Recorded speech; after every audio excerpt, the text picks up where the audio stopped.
and there was like... Went off twice, I think. You, Nora Dunn, and Lorne Michaels and Dennis were just sitting there stone-faced, and we'd be out there, and Jim Carrey auditioned that time, and Phil Hartman, and I was doing chopping broccoli and this. I remember at one point, you know, Lorne...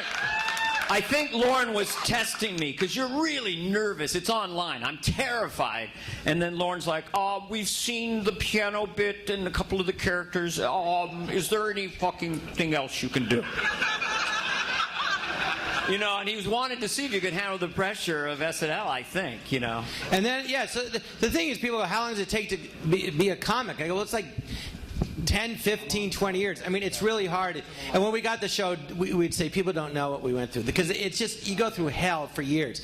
But I always remember you said to me, you finally got on Saturday Night Live, and you told me about when you're in the dressing room right before the first show.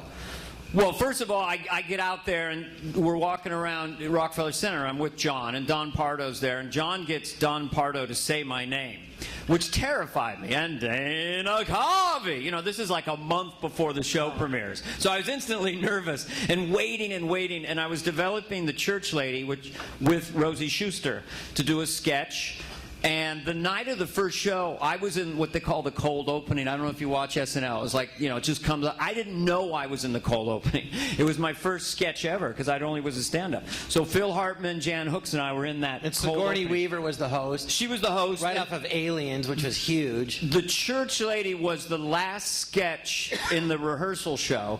The practice show was right before the Good Nights, because no one thought it would work. But I went there with the dress the first time. I said, well, isn't that special? It got a huge laughs, like, fuck. So then it got moved up, you know, like, damn, it moved up to the first sketch. So I was in the cold opening. I'd never done sketch comedy, never been on live television. I was in the cold opening. I was the first sketch, and I did Choppin' Broccoli, and then we did an Aliens thing.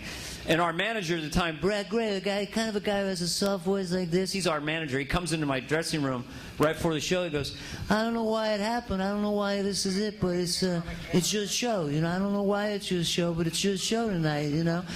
And the show... He's the chairman of Paramount now. He is.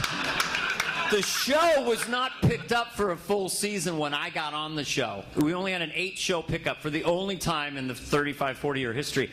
So we were told if we don't hit the ground running, the show's going to get canceled. So talk about pressure. So he's like, well, you know, we'll see how you do tonight. Maybe you'll be the last guy to do SNL. You know, you turn out the lights, I guess. I don't know. You know, you're either going to make it or not. You're on in 10 minutes. It's live. You know, I don't know. They got cue cards or something. I don't know. Good luck out there. But also, what were you terrified? Ridiculous. You were thinking, like, I finally